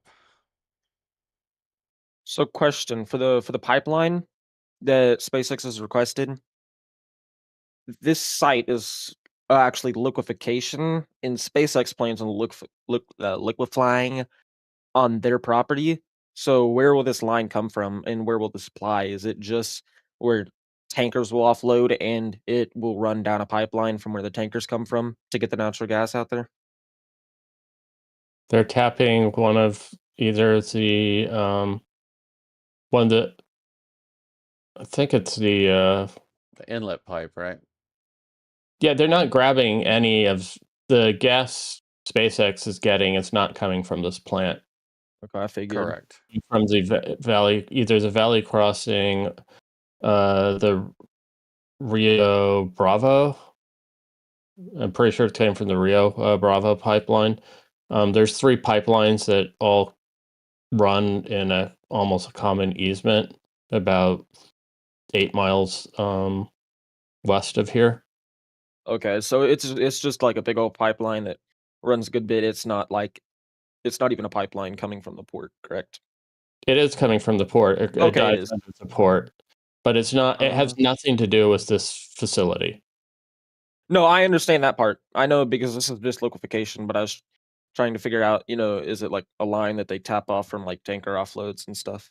No, it's one of the ones that's coming from Aqua Dulce. It's coming from one of the large oil, natural gas fields further north. Okay, thank you. I know dudes can expand on that a bit. Yeah, so a pipeline, generally speaking, is kind of a road, we'll call it like that, and then people can go on road, in theory. So there is let's just call it a road that comes from Aqua Dulce up north, and it's going to come down, and as Alex was saying, it kind of splits off. One of those goes to Mexico, and we believe the one they're going to tap off of is the one that also will go to this plant. Not anything to do with the plant, but that's just where they're tapping off for the natural gas. And that's a little bit up from this picture is where the actual point of tap off is going to be. That's going to go under the channel and then all the way down past the apartments, funny enough, to the launch site. But as far as the questionnaire is, it's gas that is going to be provisioned through the Aqua Dulce fields. I don't specifically know which. I don't know if we will ever know which they're actually buying it from to then transport it down the large 42-inch pipeline. All right, appreciate that. Or it's coming because there's a valley crossing, and there's also, I don't know if they finished building it. I think Rio Bravo is also coming from up there. That's the supply for Texas LNG, which they're still in contract. Yeah, and interesting enough, it's just so people, I know I heard Ryan say this earlier. Texas LNG is actually a thing. But it's not Rio LNG, which you're looking at right now. Texas LNG is going to be more towards where the SpaceX port property is going to be if they ever build anything. Go ahead. No, Texas LNG is immediately closer to the coast of this one. That was the Anna something or other one that isn't being built. That was at which was at SpaceX's by SpaceX side. Okay. Well, either way, they haven't built anything. So right, exactly. They built the pipeline, or they're building the pipeline, as far as my understanding is. Yeah, and the point I was making, I think they're on. I put the document out. I think they're on their fourth agreement with the ports for that land, but they haven't actually built anything. So no, and they've had regulatory issues. It's a bit of a hot mess. Yeah.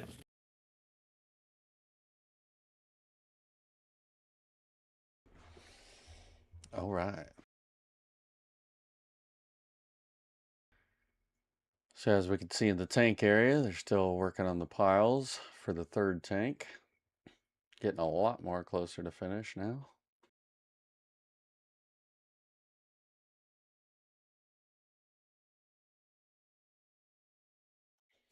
Still a lot of work going on. More trains coming into effect. And the next one will be over here.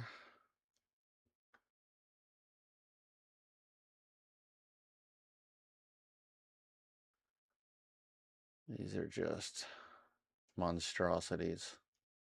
Still waiting for the Flame Stadium to start flaming. Yes, please. Yeah, we've got one basically outfitted, two, and a third one that they are now currently working on. So we can see all the piles and everything going in to get it started.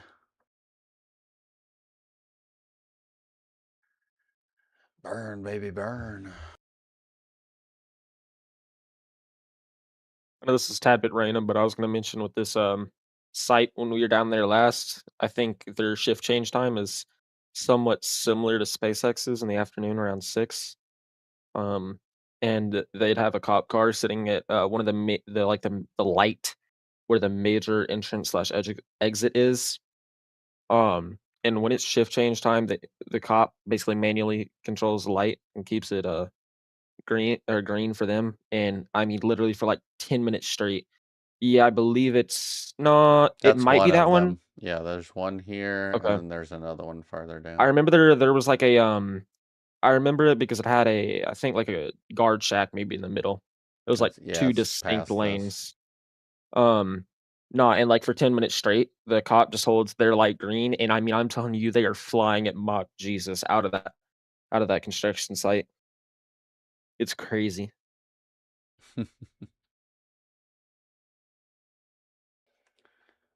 All right, so that's basically everything that we've covered. All the typical areas that we go over. Do we have any more questions at the moment, Andy?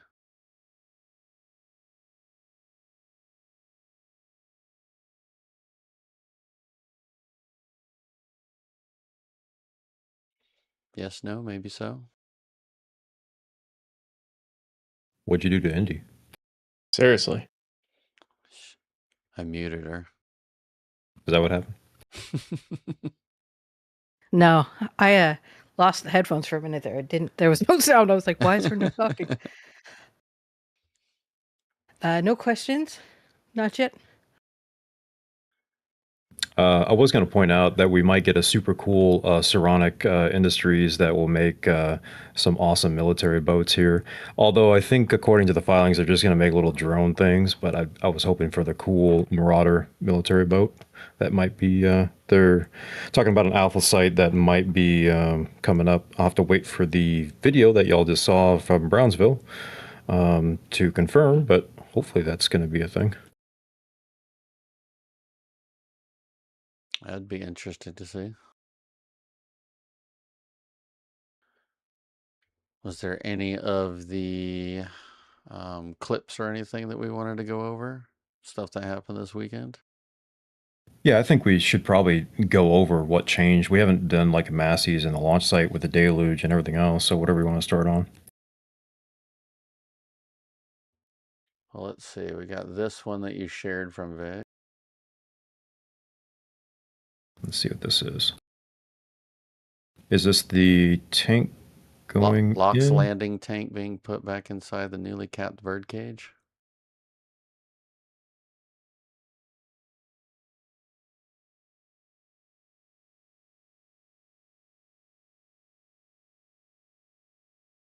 Yeah, and I missed it. What was Alex? You're talking to Jake about the oddity of this. From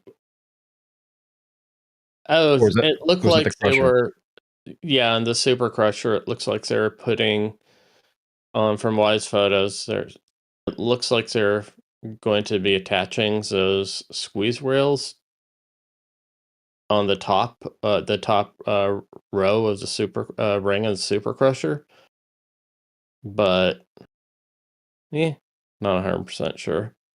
That'd be interesting. So we're gonna squeeze out the top of the Super Crusher. That's where it looks like there's locations, but other photos it doesn't quite look like it. But they do have those end pads that they put onto the end of those H beams that they hung it from the top. The odd thing is where it looks like they could be placing it doesn't really it seems like it'd be challenging to get the pads next to the tank with all of the hardware that's around the Super Crusher. So it's like, is that what they're really doing, or are they doing something else? So we'll wait and see on that. All right. Yeah, definitely. All right, I'll open up the next one here. What do we have? Oh, this is I think this is the first deluge. Yeah, the 29th, yeah.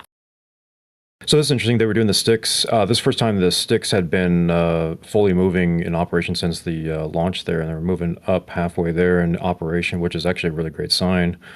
And then, obviously, the first time we're doing the top deck deluge as well. Did we get anything, by the way, Matt?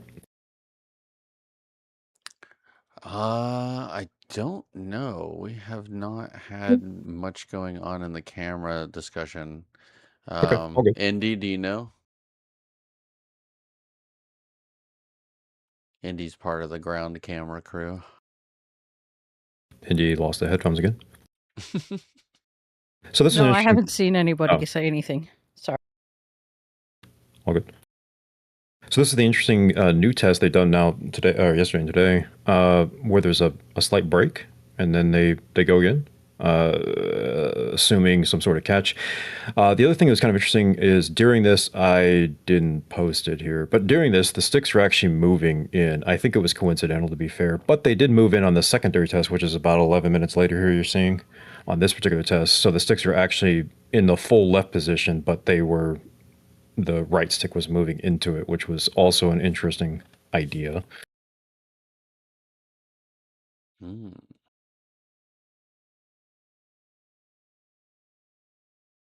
So maybe a launch and now, is that landing a good simulation. sign? Or a good sign that the bunker is working again? That's my curiosity, because again, this was Zach's idea about the idea that Stephanie's building was the controlling factor for the sticks, and therefore, if that's the case and it's now in shambles, are they manually doing this? Is some dude on a joystick on the base of this thing? I have questions. So, can somebody catch me up here? What are we talking about? The building that had its walls blown out from the launch, or am I far behind? Yep. Okay. We call that Stephanie's building because it's okay. wonky and it drives her OCD nuts. Yeah, it's a little frustrating, to be honest. That building. So I feel like this is one of those wait for the next episode of the CSI Zach thing, and then we'll find out. But it is an oddity. I also do like the rainbows because this thing is just a rainbow maker. And today was, I don't know what angle or the sun was at, but it was just rainbow-tastic. So Yay! You got to save that We love new rainbow-tastic. RGV vocabulary word. Rainbow-tastic. yeah, it's right up there with whatchamacallit and a who's Love what's it. rainbow. Steph's in chat. She's laughing that we call it her building. And we still need a new merch person. We need to get all these sayings on shirts, like your other left.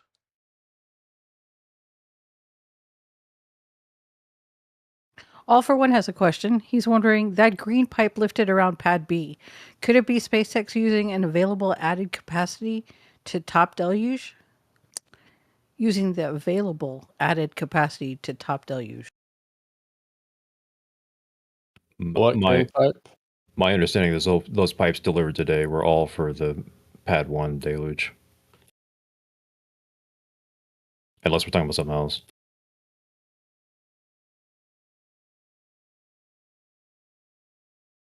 There was like 7 green deluge pipes delivered today, if that's what we're talking about. Was one of them lifted around Pad B? I can't, maybe force perspective, maybe? I can't imagine what they would be doing it around Pad B. Only thing is, have we seen them tie in that extra water line next to Pad B to anything? No, we're still waiting on that, which again, I'm not expecting. Well, we're not going to have massive, like 7 pipe segments come in for that. I figured. I was just curious. I didn't even know if their diameter would match or anything of the sort and what it would be tied into. I glanced at that for about 3 seconds, so I don't have all the information, but I'm pretty sure the pipe diameter was the larger type variety that you would use for the deluge. Okay. This was Woodworker. Go ahead. I was just going to say, Woodworker Don points out that it looks like there's additional water flow from the top deck corner nearest the tower. I mean, it's always I been don't know that if you way, all saw unless you're that as saying well. even more of an increase.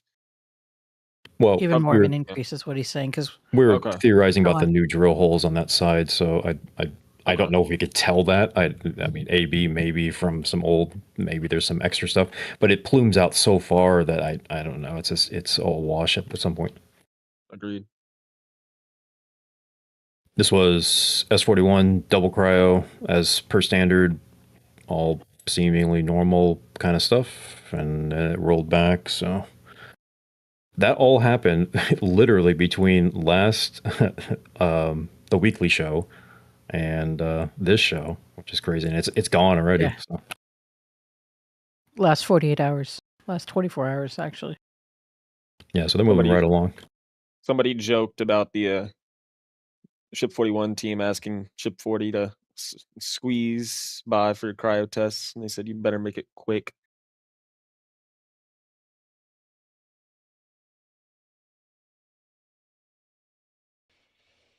It looks all nominal.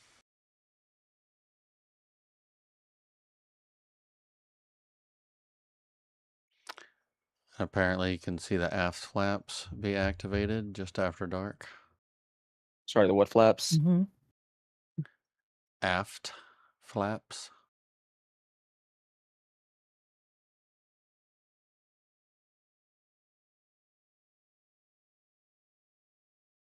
Yeah, they moved there a little bit.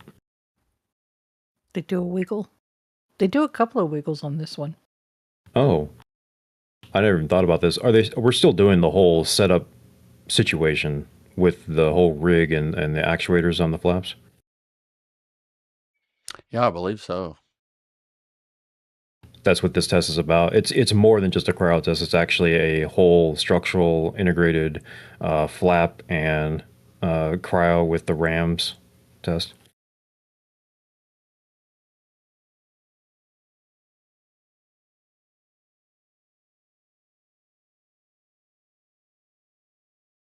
Very nice.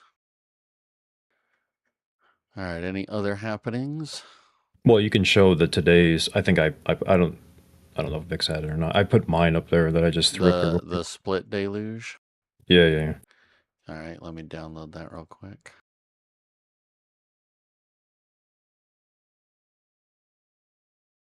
While he gets that pulled up, quick question.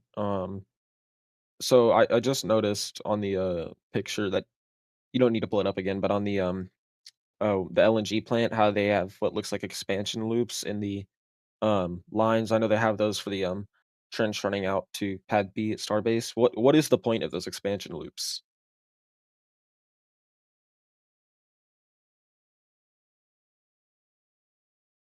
The pipes shrink when they're cold. Okay. Yeah, size variation with temperature. Okay. Are those meant to like be able to move in the expansion loops, or the entire pipeline moves? Okay. Usually they'll be sitting. The pipes will be sitting on rollers, or you won't restrain their horizontal movement. Okay, that's cool. Yeah.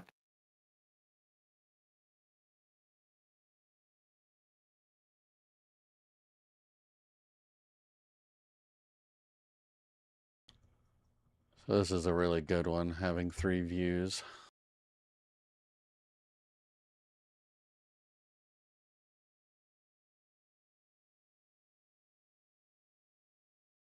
See that? Rainbow-tastic. It's just not Yes. You better keep using that word. Rainbow Nation unite. Better than Star Rainbow or something weird like that. Starbow. Starbucks.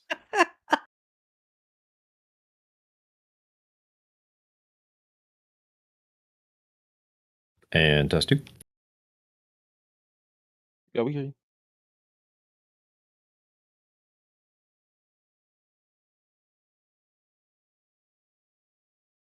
Yeah, the other thing that was interesting is the fact that the top deck on the second test was basically simultaneous, or first, I guess, if you will, from the ridge.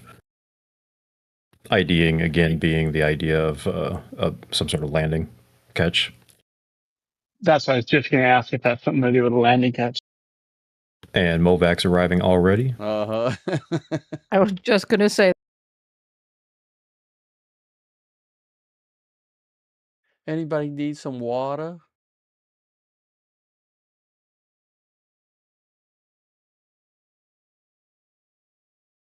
Looks like we got 1 or 2 sitting back here already, too. He's like, got here just in time. I want to say those are the trailer Movacs on that right-hand side. I'd have to look again. But... Oh, this is actually out in that extension area. Yeah. Yeah.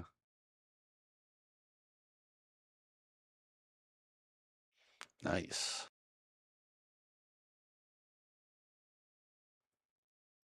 All right, let's see. What else? I don't think there's much else. Unless there's anything else you guys want to get on. The second deluge test. Go ahead. Steph was saying the second deluge test had top deck and ridge. Yeah, it was running the apex. They both depressed. And how are we able to know that for certain? Is it does the does the apex have its own weir vent as well?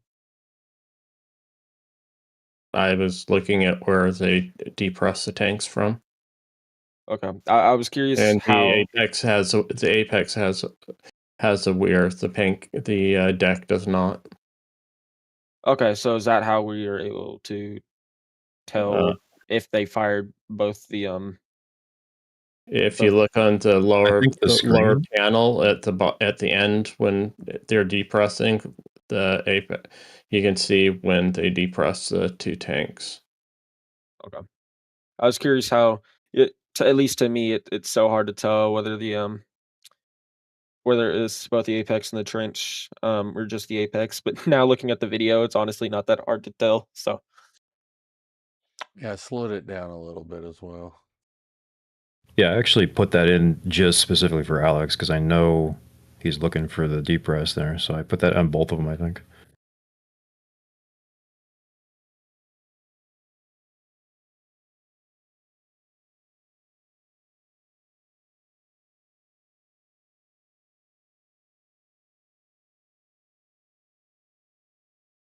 Yeah, and to the previous question, I don't know if we can tell that the corner is more or what direction it's going or anything else like that. I mean, I'm hoping it's whatever they need to do on both the ridge and the top deck, because they've done, and this is a good test.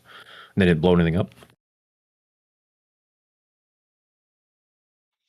It's incredible to see just how far it pushes.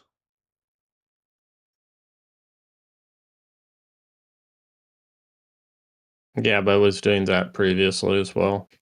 No, I know. I'm just saying it's just incredible to see.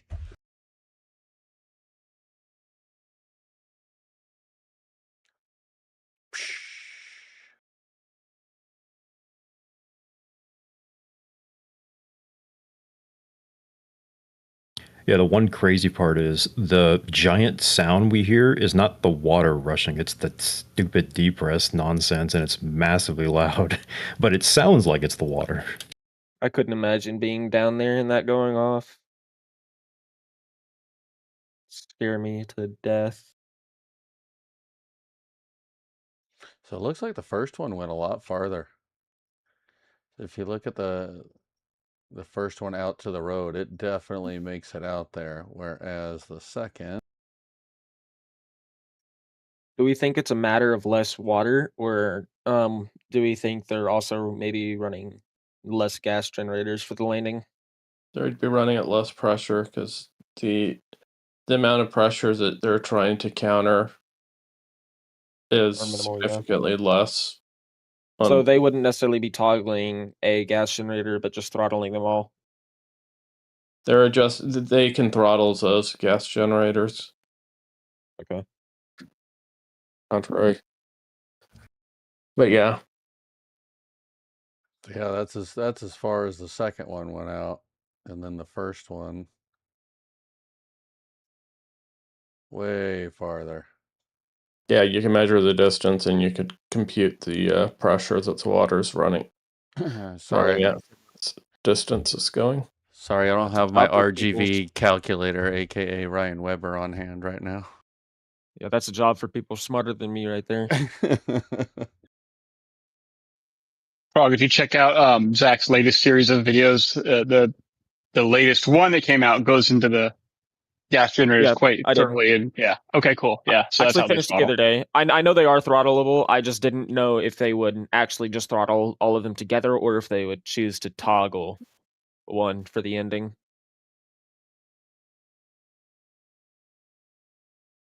I mean, it'd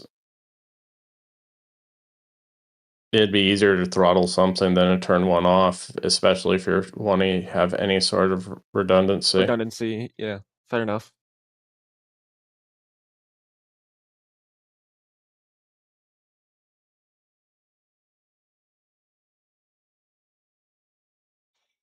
Awesome. Well, are there any last minute questions? Not at this time, no. All right, so I think we'll go ahead and end it there unless anybody else has anything they want to go over.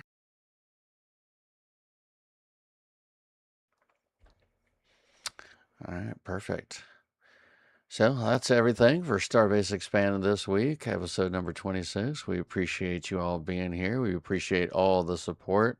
It really does help us to be able to do these flyovers and sometimes secret flyovers for you guys. And we really love to do it. We really love to be able to go over all these and answer all the questions that you guys have and make you guys a bit more knowledgeable on everything going on in and around Starbase, Texas.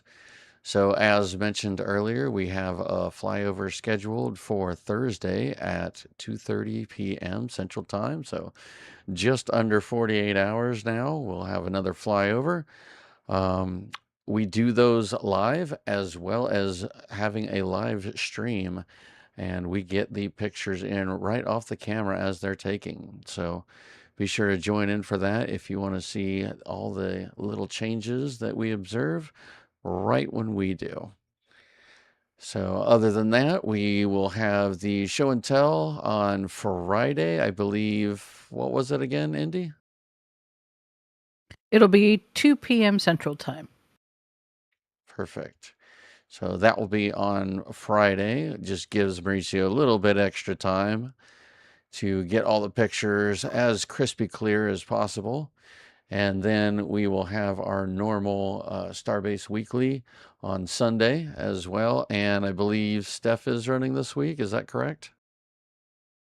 We're just waiting on Zach to find out if he's going to be able to join it or not, or host it or not. Gotcha. Okay. So look forward to that. We'll have that posted up in our Discord channel as soon as we get confirmation. And then otherwise, we will be back again next Tuesday for Starbase Expanded, episode number 27. So until then, we'll see you guys a little bit later. Love, peace, and chopstick rail grease.